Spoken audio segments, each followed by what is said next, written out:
Donc moi je suis Cyril Izarn, je vais vous parler de motion design. Donc je ne sais pas si vous êtes, vous connaissez exactement ce mot, enfin j'imagine que oui.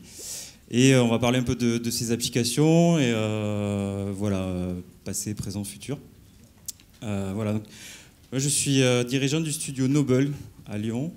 Donc c'est un studio que j'ai cofondé avec mon associé qui s'appelle Julien Antiec. Ça c'est ma caricature. Donc voilà, on est deux, ça fait 2-3 ans, et puis voilà, on travaille avec des équipes, et puis on fait du motion design, et puis en fait on est relativement un studio, on va dire, créatif, global, mais pas tout à fait. Donc on fait on touche un peu à tout, mais on a toujours ce socle, ce socle fort qui est le motion design, plus d'autres choses. Voilà, donc en fait on essaie de raconter des histoires en animation. Et du coup, pour des secteurs et des médiums divers et variés, télé, web, beaucoup, installation, etc. Donc d'abord, le motion design, c'est bien de le définir, je pense. Donc j'imagine que vous savez ce que c'est, mais on peut revenir un peu dessus. Motion design, littéralement, c'est le design de mouvement, en mouvement. Moi, j'aime bien le définir comme ça. En fait, c'est un peu la rencontre du design graphique et de l'animation. C'est-à-dire que le design graphique, on conçoit des identités, des systèmes qui permettent après de créer une identité de marque ou autre. Et l'animation, sa particularité, ça va être donc le mouvement et l'histoire, en fait, et raconter des histoires, donc tout ce qui est storytelling. Et du coup, le motion design, il est un peu au milieu de tout ça. On conçoit des systèmes animés qui racontent des choses, ou pas, enfin, voilà. Et en gros, le maître mot, la mission du motion designer, c'est de concevoir le mouvement. C'est-à-dire, il y a des DA qui font de la direction artistique, et le motion designer, lui, est le spécialiste du mouvement, il conçoit le mouvement. Différents styles et techniques, donc ça, je balaye un peu rapidement. Les styles peuvent être abstraits, figuratifs, donc ça c'est vraiment... En fait, il y a la différence avec... il y a les films d'animation. L'animation, le domaine de l'animation, c'est vraiment quelque chose qui va être très basé sur l'histoire et sur des principes un peu classiques de comment raconter une histoire, des plans, etc. Le motion design, lui, peut être très abstrait, réaliste ou pas.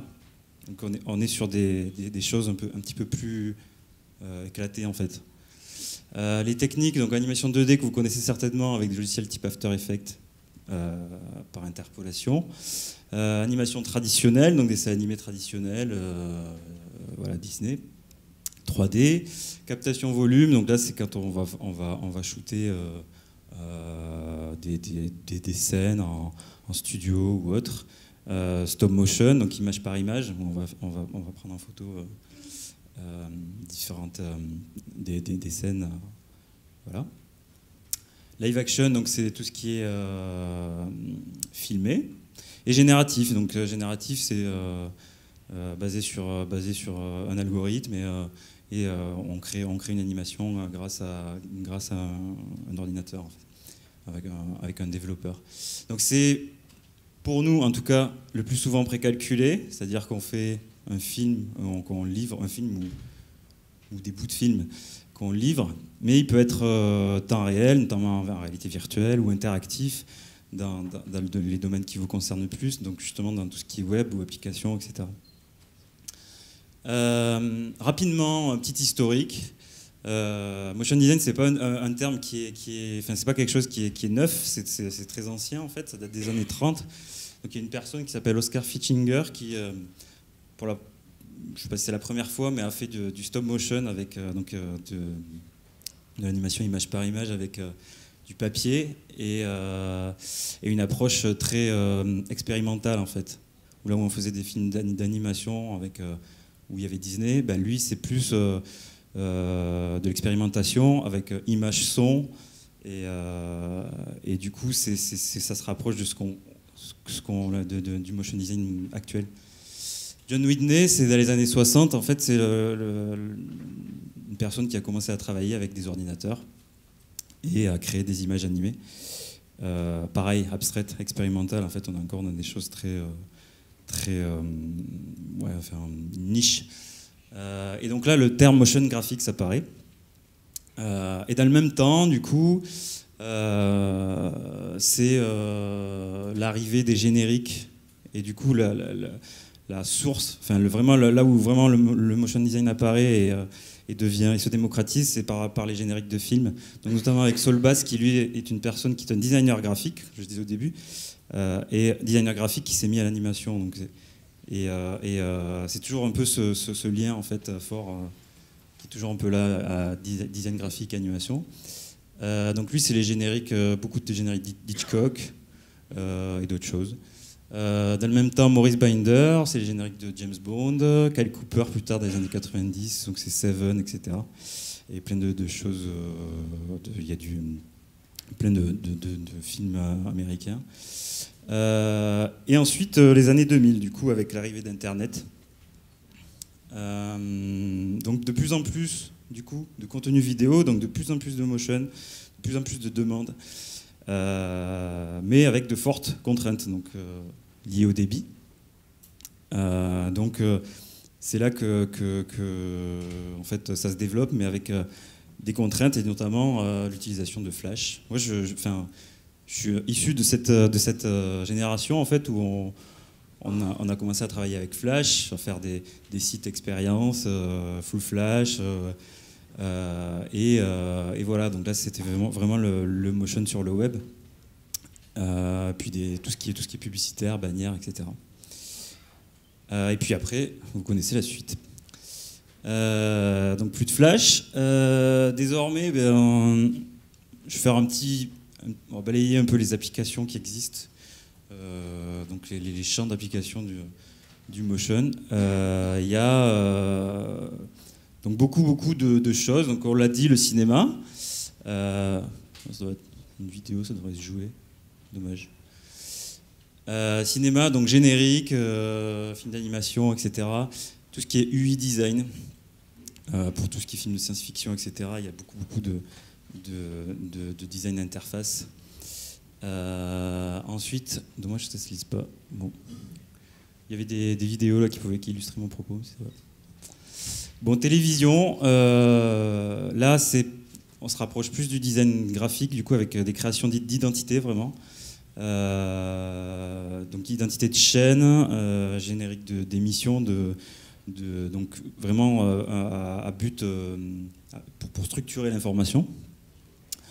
Pub. Pub télé, donc aussi internet, pré-roll, etc. C'est dommage qu'on ne voit pas. Donc ça, c'est une de nos refs, mais ça ne marche pas. C'est pas grave. Et du coup, film explicatif, ça c'est vraiment un peu le marché le plus important en fait.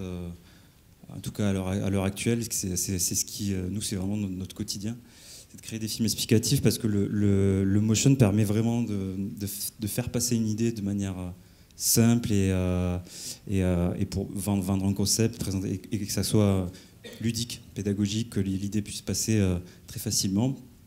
Donc nous, on a des clients type start-up qui viennent nous voir. On a souvent les mêmes problématiques, enfin le même genre de problématiques. Et donc c'est une bonne solution pour faire passer un message rapidement et dans un laps de temps court, avec un budget réduit souvent. Voilà, c'est un bon compromis. Donc ça, c'était le gros secteur. Puis après, il y a des secteurs plus confidentiels, on va dire, de l'art. Donc avec du spectacle vivant, par exemple, on va avoir des shows avec des danseurs, par exemple, et tout ça est augmenté avec de la vidéo ou autre. Œuvres interactives, vidéo, clips, etc. Réalité virtuelle, mais c'est quelque chose qui est encore un peu timide. En on a, nous, des demandes, mais ça reste encore peu exploité. Voilà, je pense que c'est un des secteurs à venir qui va beaucoup se développer, j'imagine, vu l'engouement qu'il y a autour de ça. Jeux vidéo, donc pour tout ce qui est cinématique et aussi UX, UI, quoi. Donc c'est là où en fait les UX et UI designers peuvent travailler main dans la main avec les motion designers. Donc jeux vidéo, et là ça me permet d'aborder du coup tout ce qui est web. Là j'avais mis le showreel de Fantasy Interactive, qui est un studio américain qui était intéressant, mais bon, on ne pourra pas le voir. Donc là, ouais, c'est quelque chose pour créer des prototypes ou concevoir le mouvement, en fait, voilà, vraiment avoir cette casquette de travailler sur les ergonomies en partenariat avec les DA et les UX designers. Et forcément des GIFs. Donc ça, on a pas mal de demandes aussi. C'est notamment pour des marques, pour alimenter les réseaux sociaux, faire des choses qui soient vraiment rapides à voir et voilà, qu'on puisse publier. Donc ça, c'est quelque chose qui est récurrent aussi. À l'assaut d'Internet. Donc en fait, là où je voudrais juste faire un petit point, c'est les audiences en fait qu'il y a actuellement. Donc j'ai récupéré ces chiffres d'un site qui s'appelle creates.fr. Donc c'est les audiences de vidéos en ligne en fait en 2016. Et en fait on s'aperçoit que ça dépasse certaines chaînes télé en termes d'audience. Donc tout ça pour dire que c'est en termes de marché potentiel, etc., et d'engouement autour de ça, ça dépasse vraiment les canaux classiques en fait. Donc YouTube, 61% c'est simplement des stats comme ça qui reflètent un peu ça.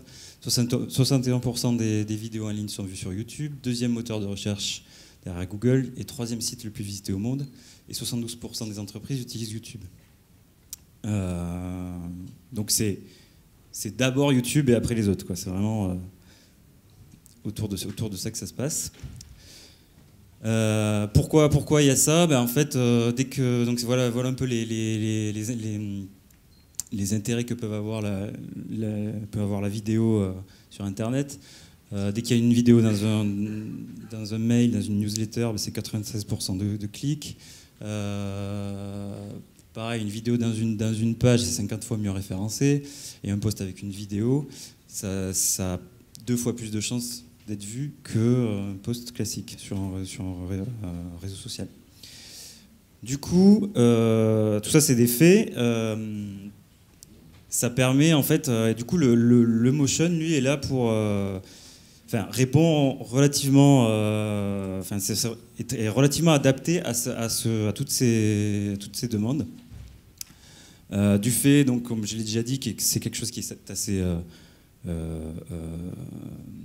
faire passer un message de manière ludique, donc rapide, simple, dans une durée très courte, parce que la consommation de vidéos sur Internet, c'est toujours un peu c'est quand même du zap, et notamment la facilité de production, en fait. C'est quelque chose souvent qui va être fabriqué par une personne, voire dans certains projets, qui peut être fabriqué par une personne, du coup avec un budget moindre en général. Voilà, du coup, après ça donne un peu des pistes pour l'avenir. Ça, c'est des choses que c'est une vision, hein, c'est pas une vision unique. Que je vais vous donner, voilà, des pistes. Pourquoi il y a ça ? D'accord. Donc c'est de l'automatisation, déjà, je pense, à l'avenir. Il y a déjà des choses, en fait, des systèmes de vidéos automatiques. Donc on a des sites qui permettent de créer des vidéos via des templates. En télé, il y a des vidéos qui se génèrent toutes seules pour de l'habillage, la météo, etc. Et ce genre de choses est en train de se développer pour des contenus plus grand public, on va dire. J'ai oublié les noms, mais il y a des plateformes en fait, qui permettent de créer des vidéos sur mesure rapidement, en quelques clics. Ensuite, en UX UI, je l'ai un peu abordé tout à l'heure, forcément les designers sont amenés à concevoir l'animation de plus en plus. Donc c'est déjà le cas depuis longtemps, mais c'est des choses forcément c'est un élément d'avenir. Réalité virtuelle, je disais tout à l'heure aussi, c'est encore peu exploité. Nous, on a des demandes, on en a eu ponctuellement, mais là, c'est vrai qu'il y en a de plus en plus, ou en tout cas sur des projets plus ou moins innovants de réalité augmentée. Là, on en a un en ce moment, c'est un projet de réalité augmentée. On a, du coup, où on intervient sur des parties de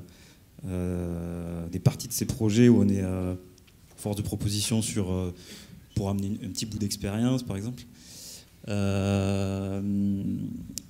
Et du coup, voilà, je pense que c'est assez, c'est à venir, quoi. C'est encore un peu timide. L'enseignement, alors c'est pas la bonne, c'est quoi ça? Ouais. L'enseignement, donc en fait, auparavant, on avait beaucoup d'autodidactes, donc c'est un peu ce que j'ai fait moi. C'était chacun apprenait dans son coin. Il y avait une bonne communauté qui est toujours là et avec des personnes qui mettent des tutos sur internet, etc. Et là, au fur et à mesure, ça devient de plus en plus structuré. C'est fini?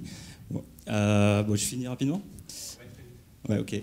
Donc là, il y a des écoles qui sont créées, donc les étudiants sortent déjà d'école, et du coup c'est un secteur qui est en train de vraiment de devenir professionnel, avec des formations et des cursus vraiment où on apprend des process de fabrication, etc. Donc le secteur lui-même est de plus en plus structuré via la création de studios et d'équipes de plus en plus grosses, où en fait on est on le voit en fait, les choses qui sortaient il y a 2, 3, 4 ans étaient les projets étaient relativement modestes, faits par 1, 2 personnes. Maintenant on est sur des équipes, on voit des choses passer il y a des équipes à 10, 20, 30 personnes. Et des budgets qui parfois sont proches de ceux qu'on peut avoir en pub sur par exemple un projet qui va être filmé en fait tout en captation, en capta réel. Du coup, des fois des projets quand ils choisissent la piste motion, des fois les budgets sont les mêmes. Du coup, ça permet de faire des choses beaucoup plus importantes. Et c'est un secteur qui manque encore de reconnaissance, qui est assez qui a ce rôle un peu d'exécutant auprès des agences ou autres, et du coup qui va certainement gagner gagner ses lettres de noblesse.